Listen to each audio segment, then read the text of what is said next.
Hello, everybody, and welcome to day 70 of the road to 2KOnChess.com. Today, I have a recap video for you because earlier today, actually, I was just playing the Phoenix Saturday action over at the Phoenix Chess Academy, and you'll never guess where it was. It was in Phoenix, Arizona.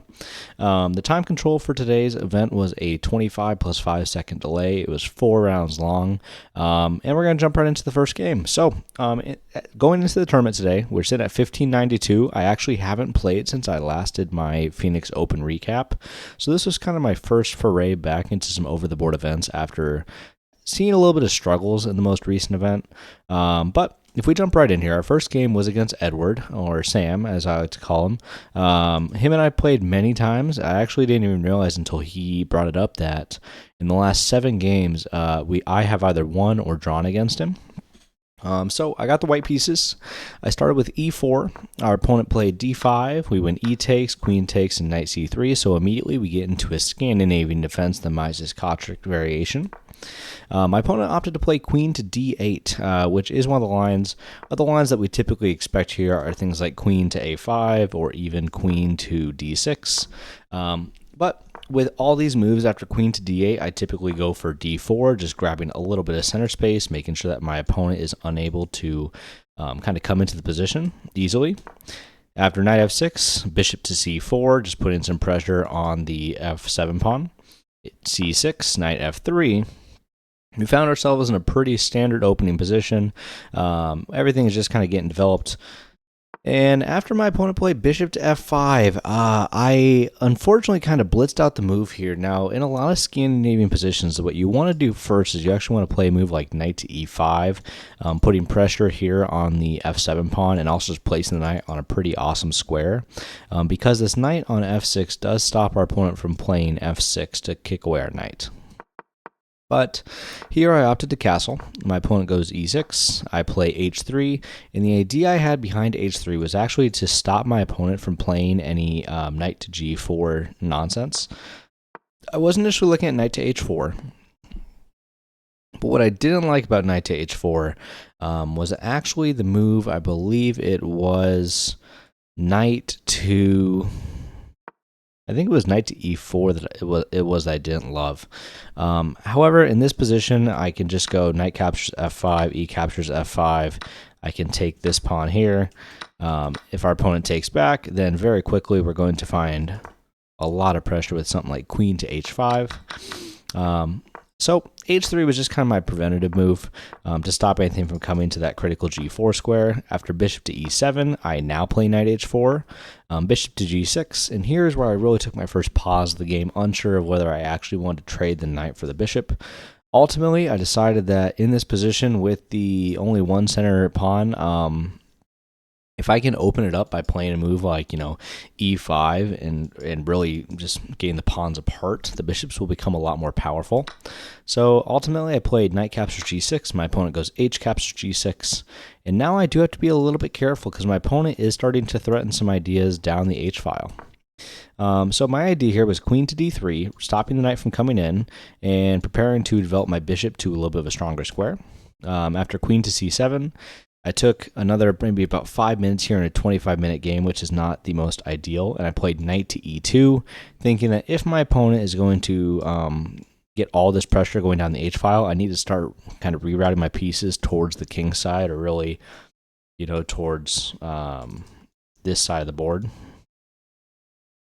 Now, my opponent played knight b to d7. I played bishop f4, attacking the queen. After bishop to d6, I saw no other real option here besides trading the bishops. Queen captures d7 or d6, and then queen to g3, offering a trade of queens.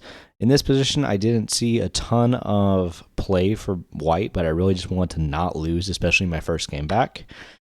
Sam obliged. He goes queen captures g3. I played knight captures g3 to keep my pawns on the king side all together. And here, Sam decided to long castle. So very quickly, we have a game where I'm probably going to want to, at some point, start pushing all of my queenside pawns and creating some kind of pawn storm. And at the same time, he is likely going to want to start getting his pawns moving towards my king. So the first move I played was actually c3 to solidify my pawn chain. and to give my light square bishop some squares to come back to. Knight to h5 was looking for a knight trade, and in this position, I had made a decision already in my head, whether it be good or whether it be bad, to not trade more material than I had to. So to decline the trade, I centralized my knight with knight to e4. After knight to b6, I brought my bishop back to d3. Now Sam and I sat down after the game, and I did talk about how I thought that bishop to b3 might be a better move to maybe reroute to c2 in the future, and also just to support this a-pawn push. Unfortunately, one of the big things I didn't really like about bishop to d3, even though I played it anyways, was that this rook may have ideas of attacking this bishop in the future. Now, knight to f6 comes in. I play knight to g5, attacking the f7 pawn. Rook to d7 defends, but keeps the rook active. And here, with the knight on b6, and we've talked about this in a previous game where knights on b6, b3, g3, and g6, typically you're going to want to push a flank pawn to attack them. So here I played a4, my opponent goes e5, and I take the extra tempo to go ahead and play a5, saying that if my opponent is going to take, I am now attacking your knight, and there's really no good options for you here. Unfortunately, the only thing that Sam can really do here is play the move knight to a8, putting a knight completely on the edge of the board, which is undeniably the worst spot on the board for a knight to live. So here, I sacrifice the bishop by playing d captures e5. My opponent plays rook captures d3. I play e captures f6, g captures f6. And very importantly, I stopped and I paused in this position, and I was trying to figure out if I should play knight captures f7. Now you can see the evaluation bar immediately drops, and the reason that it does this is Sam could play the move here. I thought it was rook to d7, which I don't immediately see. Oh, I forgot. This is hanging in the corner. I think it's the move rook to f8. Oh, I'm sorry. Rook to h7 completely traps the knight. The knight has no way out. There are no squares available, and I would be losing the material for the pawn. So instead, I played knight to e4, targeting the f6 pawn. Sam goes f5, which after the game, I talked about how I thought that this was a slight positional mistake. The engine gives it the best blessing. I just thought that this creates too many weaknesses on the dark squares for my knight to go into. So as such, I play knight to g5, once again attacking the f7 pawn. After f6, I played the move knight to e6, really just trying to put the knight on a good square and get it in the position. Knight c7 looks for a knight trade, and here I found the best move, knight to f4, forking the rook, forking the pawn, and I should be winning material here. Sam goes ahead and goes rook to d2. I play knight capture g6, stopping my opponent from taking the b2 pawn immediately because his rook is under fire. There's a lot of tactics here where if you try and kick away my knight, you're going to get hit with knight to e7 check, which then wins the rook. So instead, Sam plays rook to e8. I play rook f to e1, saying that if you're going to put your rook on the open file, I am going to challenge you for it. I will give this pawn back up. And I'll kind of really pose the question, what you're doing here. Sam goes rook captures e1. I, of course, take back, and now he takes the b2 pawn. So if we pause in the position really quick, what we have going on here is it's a 3-on-2, but I have this outside pass pawn that's going to try and run up the board. We do have a 2-on-3, so I do need to be mindful and kind of babysit my pawns a little bit to make sure that I'm not just allowing him all the way through. So I did take a small think here, and I was starting to run a little bit low on time. But ultimately what I decided is that although I do have a knight check, which just picks up a pawn, I thought more pertinently is he needs to stop my h-pawn from running down the board. So as such, I play the best move in the position, h4, thinking that if Sam wants to try and reroute to go for this pawn, he's going to have to waste a few moves, where in this position, he can now get behind my pawn, is really the big idea that I had. But what ended up happening in the game is Sam, trying to get to this pawn by using his knight, plays knight to d5. I played c4 to kick away the knight. Sam goes knight to c3. I play h5. Here he plays knight to e4. And we did talk in the post-mortem, I do want to pause in this position, is I could have actually given up the pawn. I could have gone to h5. Because if Sam takes the pawn, h6, and there is no way to get back in time for this pawn. Also, in this position, even if he tries to go after it, I now once again have the move, well, actually, that just hangs a free knight. There's no way into the position, and he's going to kind of struggle to get in from here. So knight d5, c4, knight c3. I play h5. He plays knight to e4. I pause for a moment and I try and calculate out the variation to see, am I going to get there in time? Ultimately, I decided that I will get there in time and that I'll be able to trade the pawn for the knight. So I played rook captures e4, f captures e4, h6, forcing the issue, rook to d2, h7, rook to d8, and h8 equals queen. What surprised me a little bit is when I looked later in the game, what I had missed is that apparently I can play knight e7 check, and after king to d7, play knight to g8. And the big idea is that the promotion square is now blocked by the knight, but the knight is also protected by the pawn. So this just makes sure that I can have a little bit of a cleaner conversion in the position. But ultimately what I did was I played h8 equals queen, rook captures h8, knight captures h8, and here is where my heart sank. Sam paused, he thought for a minute, and he played the move b5. b5 is threatening to create a passed pawn coming down the edge of the board. And I thought immediately after Sam played b5 that I was lost. So I played a captures b6. Sam goes a5, just immediately going for it. I played knight to f7, trying to bring my knight back as quickly as possible, and I thought the move that he had to go for here was the move king to d7, with the idea that I'm going to go c5. If he pushes with c4, the knight comes to d6, but now I won't be able to get back in time. And the correct move I have to find here is the move b7, because now, after he comes back, now I can play the move I think knight to d6. Nope, same issue. I have to play knight to d8. Defending the pawn, the opponent obviously can't take the knight because then I would queen. He has to stay in the position. If I push at this point, now I have to go b8 equals queen. King takes, knight takes, pawn with check. And now I get back in time with knight to b4 to stop the pawn. But what happened in the position is Sam played king to b7, trying to get over to this pawn to defend it. I played the move c5, anchoring in my pawn, and now if he ever wanders his king down to b5, this b pawn is going to run. After a4, knight d6 check, king a6, and knight to c4. Sam saw that there was no way for him to defend this pawn without letting this pawn just run, and he put out his hand and resigned the position. So we start the first game of the tournament going 1-0 against a person I played many times. The engine evaluation says that we played with a 91.3 and that Sam had played with an 86.4, so quite a good first game for us to start with. Now, in the second game, I got to play someone who's been on the channel before. I got to play Mr. Alec, but this time I actually got to play him with the colors reversed. So I got the black pieces. He's sitting at 1424. He played e4, I played c6, d4, d5, e5, c5, c3, and we're in a Botvinnik Karl's Caro-Kann advance. I played knight to c6, he plays knight to f3, bishop out, bishop b5, e6, h3. And this is kind of the critical position.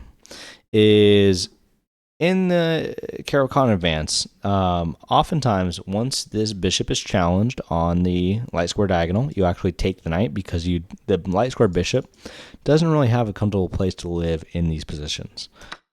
So I played bishop captures f3, queen captures f3, and what I should have done here, and I know in my heart of hearts I need to do this, is move c captures d4. Just address the pawns in the center, address the tension, allow for this transformation of structure, and here I can start to go for my other ideas where I'm bringing my other pieces.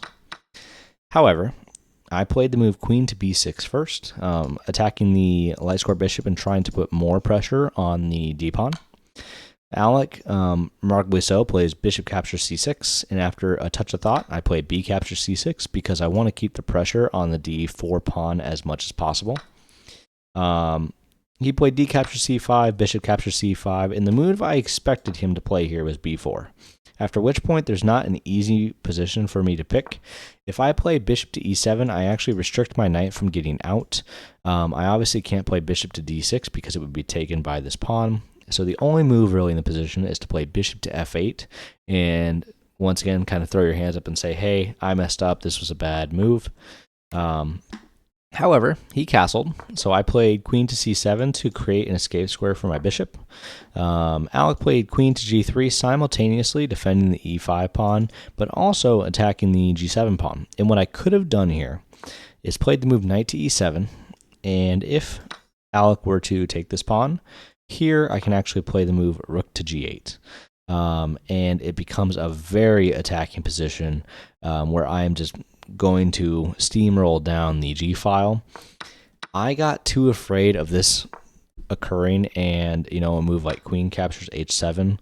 But here, after queen captures e5, I can start to see that the attack is actually coming through after a move like, bishop to d6. So what happened instead is queen to g3. Here I played bishop to f8.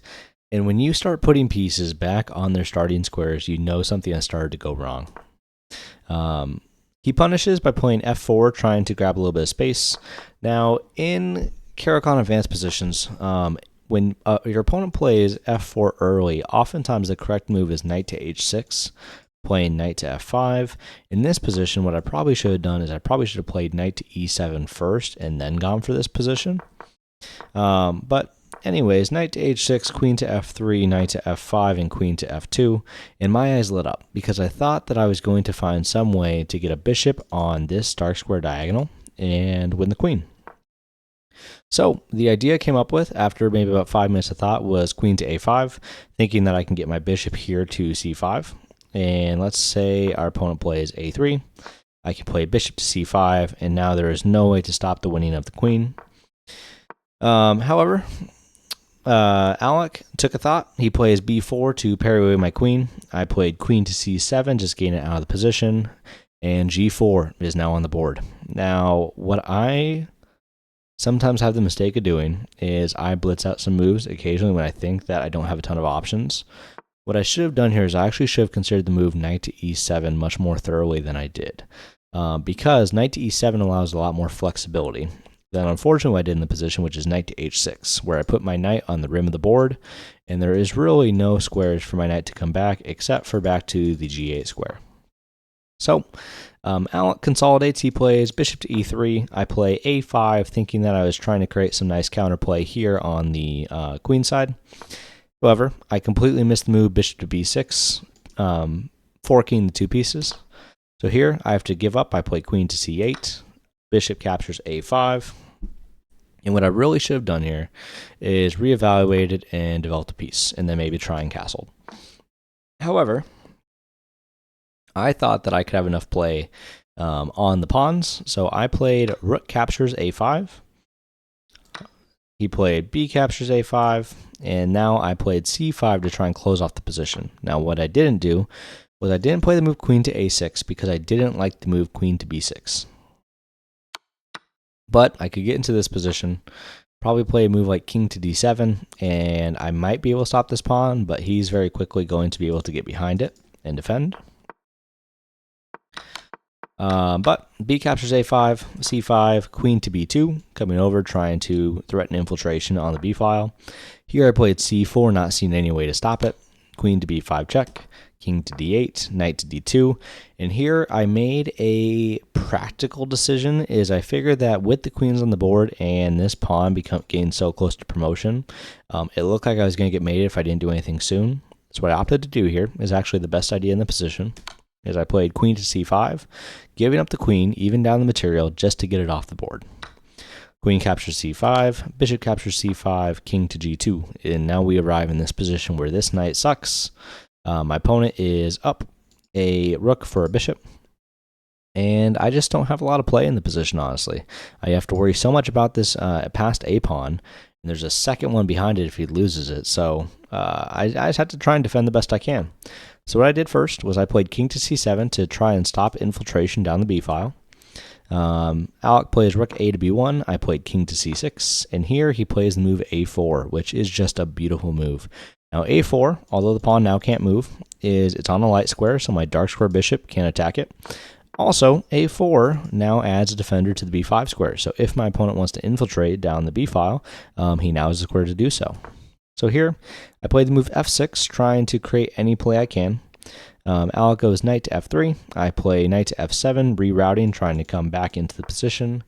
Here, rook b5 is on the board. I play rook to a8, trying to stop the a pawn from running down the board. Rook f to b1 comes in. I played rook to a7, not seeing much other moves for me to play, and I completely missed the move knight to d4 check, which then forces me to trade off the bishop. So, bishop captures d4, c captures d4, f captures e5 to break in, and I play knight to g5, thinking maybe I have a little bit of play if I can get to this, c3 square. I'm forking the rooks. Maybe I can do something here. However, he plays rook to b6 check. I'm forced to play king to c7, and now my knight is kind of tied to the defense of the e6 pawn. After a6, I played c3. a5 comes in, defending the rook once again. And what I'd missed when I played g6 is he just has rook b7 check. And after rook takes and he goes pawn takes, I now have to get in front of the pawn to stop promotion. So king to b8. And Alec finds the just final knockout punch of the position, plays the move a6, and this is the position at which I had enough. I realized that there was no way for me to stop promotion. If I tried to come to a7, he simply queens. I can take the pawn, and there's checkmate on the board. So, a very well played game by Alec. A lot of credit to him because I beat him the last time we played. So he played at a 94.5%, and we only played with an 81.4. So in the tournament at this point, I had moved to 1 out of 1. And I was a little disappointed in myself because I was the highest rated player in my section by about 150 points for this tournament. So, game 3. We got to play Mr. Nathaniel, a 1397 real young kid. I started, and I actually got the black pieces in this position as well. So, our opponent starts with e4 once again, and just my little bit of opening theory that I have, I primarily play the Caro-Kann against e4. So he plays knight to f3. I just proceed with d5, e takes, c takes, and now we have a modified Caro-Kann exchange. He goes d4, knight to c6, knight to c3, and I play bishop to g4, stopping his knight from coming to the e5 square immediately and just trying to create a little bit of pressure on the position. Bishop to e2 breaks the pin. I play knight to f6, castles, e6, bishop to e3, and bishop to d6. And I have had this position many times. I know it's slightly better for black, simply because my development was much easier and my pieces have a lot of squares that they want to go live on. After knight to b5, I thought about bringing my bishop back. I also thought about bringing it back to b8. However, I decided to just try and keep with my development and to get as much as I could out of the position, really. So I played castles. Mr. Nathaniel plays knight captures d6, and I go queen captures d6, and we arrive in this position where I've technically lost the advantage, but I really wasn't feeling too bad about the position. h3 comes in. I wasn't really sure whether I wanted to take the knight or not. It's one of the areas of the exchange variation I just don't know well. Sometimes you want to take the pawn, and sometimes you certainly do not. So I opted to play bishop to h5, keeping the bishop on the board. Knight to h2 comes in, and at that point I said, okay, let's trade them off. Bishop captures, queen captures, and rook f to e8, trying to support an e5 push. Knight to g4 comes in. I didn't want my opponent's knight to land on e5, so I played knight captures g4, queen captures g4, and seeing that all of this pressure is starting to come onto the king side, similar to the first game, is I play the move knight to e7, trying to bring my pieces to where I'm being attacked. So h4 is on the board. I played knight to f5, attacking this bishop. My opponent just proceeds with his attack belligerently, going h5. I play knight captures e3, f captures e3, takes back the material. And here I played the move e5, trying to break open the position, defend the h6 square with my queen, and really I thought now was the time. If I'm ever going to push, I need to leave myself with this isolated pawn, but at least I get some activity for it. Now here, Mr. Nathaniel took with the d-pawn. I decided after a little bit of thought to take with the queen so that I could have a fork on these two pawns. And a move that puzzled me is he just played h6 and didn't really think too much about it. So immediately I saw the fork. I play queen captures e3 check, king rook to f2, and queen to h6. And then rook a to f1 came in, and I saw that he was ready to come down on the f file. So what I should have done here, and what I looked at doing, is actually move like queen to b6 or queen to e3, both of which the big idea is that you are pinning the lead part of this battery to the king and forcing the king to go to the other side. However, what I opted to do was I played rook to f8, seeing that I was up 2 pawns and I was just trying to kind of hold my position. Nathaniel goes queen to d7, and this is the last chance I have in the position to play the move queen to b6. If I didn't find it the first time, I'm probably not going to find it the second time. So here I played queen to c6, which immediately blunders the entire advantage that we had built up after rook captures f7. So I played queen captures d7 first. Rook captures d7, rook captures f1, king captures f1, where I saw I was going to be up a pawn, but I do have to give it back. Otherwise, I'm going to, because this fork, I'm just going to lose some material. So after a little bit of thought, what I decided to do was I played the move b6, having my rook defend the pawn, or having the b pawn defended by the a pawn. My rook defends the a pawn, my king defends these kingside pawns, and I'm giving up the d pawn.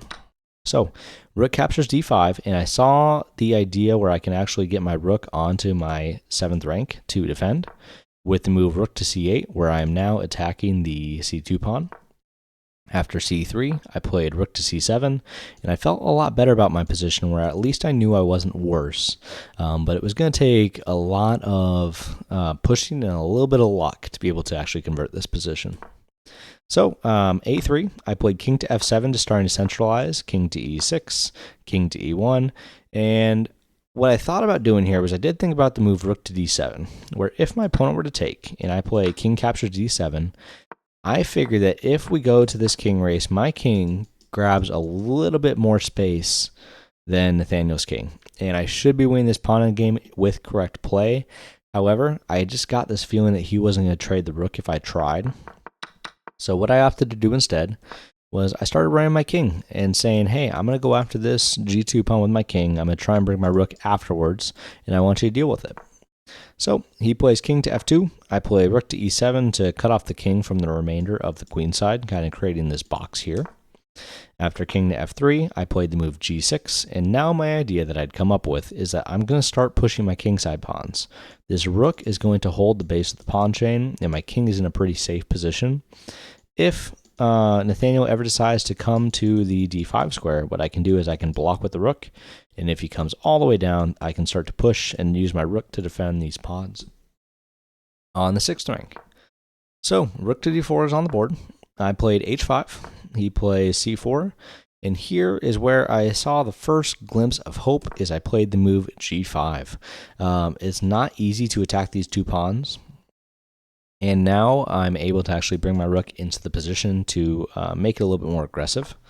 Now here, he played b4. I played g4 check to parry the king away from the position. After king to f2, I played rook to e4, asking for a trade.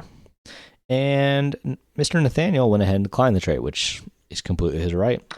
So at this point, I played rook captures c4. He played rook captures a7, and I played the move h4. Now, at this point, full clarity with you guys, when you play in US Chess Federation tournaments, if the time control has less than, I believe it is 15 seconds in an increment, you do not have to notate if your time is below 5 minutes. So at this point, my clock had fallen below 5 minutes, and I had made the practical decision that I was not going to notate. I needed to make sure I kept my some type of advantage on the clock. So the rest of this is what I, after a little bit of thought and a little bit of post-mortem analysis, is what I came up with. That happened in the game is Mr. Nathaniel played rook to a6. At this point, I played king to f4 to try and create some opposition with his king. He took my pawn. I played rook c2 check, king to f1, rook to a2, and after a4, I went ahead and took the pawn.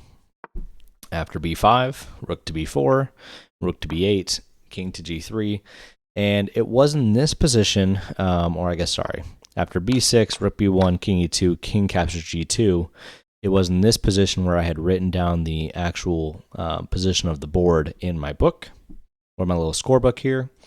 So I played the move h3. After rook to g8, I happen to see the sequence where I can actually, once again, for the third game in a row, sacrifice a rook. Now, the second game, the rook sack was not sound, but I play the move g3. After he promotes, and in the game, he did actually promote to a bishop. I just, in the little analysis tab, I actually put b8 equals queen. I went ahead, snapped it off. Rook captures b8. And now I play the move h2, where there is no way to stop the promotion of the h-pawn. So he goes rook to h8. I go h1 equals queen. He takes it off with the rook. I play king to h1. And here he resigned because regardless of what he tries to do, I'm going to promote in this position. And I know my queen mate, especially over the board. So in this game, I moved to 2 out of 3 for the tournament, so 2 points. I played with a 92.7, and Mr. Nathaniel played with an 84.5, so GG's to him. And I went into the last game just kind of being like, okay, let's try and get 3 out of 4. Let's try and get into a solid position for the tournament. And I actually got a rematch with someone that I have not played in quite a while, Mr. Sharva. So in the final game, I get white, so I started with e4. He plays c5, the Sicilian defense. And against the Sicilian, I have really been struggling with my opening theory. A lot of it has just me been going off the cuff to see what I can figure out. So what I played here was knight to f3, e6, d4, c captures d4, and knight captures d4. Trying to get into just kind of a open Sicilian. Knight to f6, knight to c3, knight to f6, and after quite a bit of thought, I did not know what to do in this position. I played the move bishop to e2. Just trying to restrict this knight from coming into the position, getting the bishop off the starting square and allowing me to castle when I was ready. So here he played bishop to b4. I played bishop to g5 to try and stop him from taking the center pawn. What I could have done here is I could have played the move queen to d3. And if you were to take, I think take back with the pawn. I could have also just castled, and after b captures c3, b captures c3, if he goes knight captures e4, I now have knight captures c6, b captures c6, and finally the move queen to d4, attacking the knight, attacking this pawn, and I just have a very active position where my pieces are going to come alive very quickly. But bishop to g5 was more designed to pin his knight to the queen, which is the wrong way to go about the position.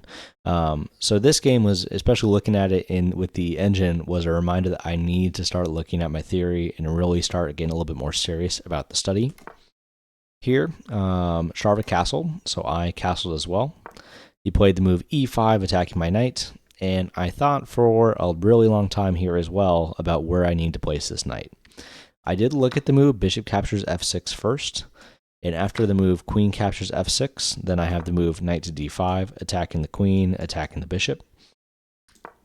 He can go back to queen to d6, but at that point I have knight to f5, and I have 2 attackers here on the square, and I'm still attacking his dark square bishop. However, I got a little bit nervous, and I didn't really know.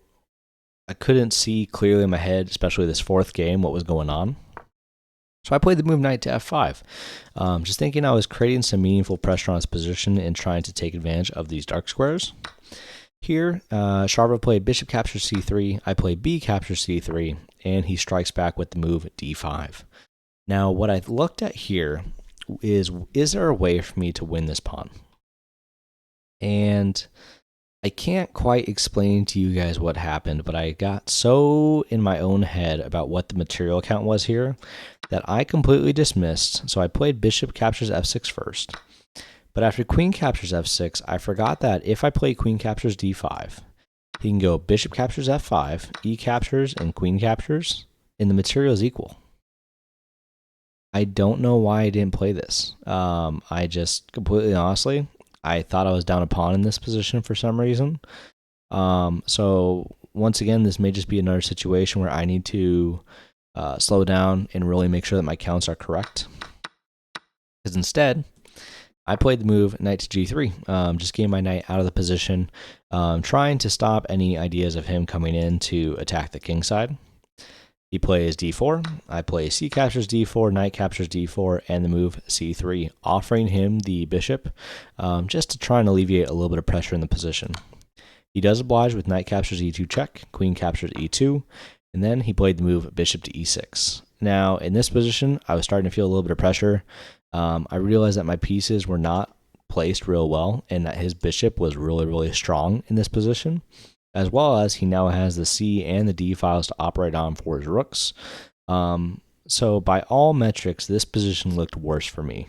I just played a4, not really seeing much else to do. After rook a to c8, I played rook f to c1 to defend. He plays rook to c4. I played knight to f5 with the idea that if he plays bishop captures f5, I do actually have queen captures c4 first, an intermezzo move. The bishop is still under attack, and my queen has taken the rook. But instead, he played rook to d8. I played the move f3, defending the pawn chain and giving a good escape square for my knight to go to. He played rook to c6, and what he didn't like, I actually forgot, there was a little bit of a funny story. So in this position, after I played knight to f5, after I played knight to f5, he picked up this rook, kind of held it down by him, and he placed it on the c8 square, but he kept his hand on it. Looked down, realized that if he plays the move rook f to c8, I have the move knight to d6, forking the two rooks. So he very nervously held it here, put it back on the square, put it down, and then thought about the position before playing the move rook to d8. So f3, here I played a5, just pushing my pawn down the side of the board, trying to create some counterplay here on the queen side. And I completely ignored the fact and missed that with the move a5, I blunder a pawn. So bishop captures f5, e captures f5, queen captures f5, and I'm just down material. So here, I played rook to a4, trying to activate all my pieces to at least create some attack. He goes f6. I played queen to b5, trying to be active, trying to kind of pester the position. He played queen to d7. I played queen to b3 check. After queen to f7, I played the move c4, blocking this attack because I don't want to trade queens when I'm down the pawn. He played rook d to c8. And at this point, I played the move rook to d1. And this was a big trap that I was trying to set for Mr. Sharva. Now, unfortunately, Mr. Sharva did fall for it. So you can take a moment, pause here, see if you can find it. Leave in the comments if you think you got it. But the trap here is after the move rook captures c4. I play rook captures c4, and the move you have to play is queen captures c4. And what you do here is you actually take rook d8 check first, king to f7, and queen captures c4, rook captures queen, rook to d7 check. And after a move like king to g6, you win back your pawn. I'm going to try and win this a7 pawn, and this game should be equal-ish for white. And I've at least kind of gained back equality. What happened in the game is Mr. Sharva took back with the rook. And if we look at the position, it's not quite back rank mate, but the queen is taking the place that the f-pawn used to hold. So very quickly, I play the move rook to d8, and Sharva, pretty frustrated, kind of puts up his hands and resigns the game because he sees that the game is completely over. The queen is forced to move back, and after rook captures f8, king captures f8, and queen captures c4, this is a very comfortable win for white. It's very easy. Just queen to c8, win these pawns, promote this pawn. It's probably the quickest way to go about it. So as a whole, in this game, I went ahead and I played with a 79.5, and Mr. Sharva played with a 76.8. So you can really see by the numbers that my fatigue was starting to set in, I guess is a good way to put it.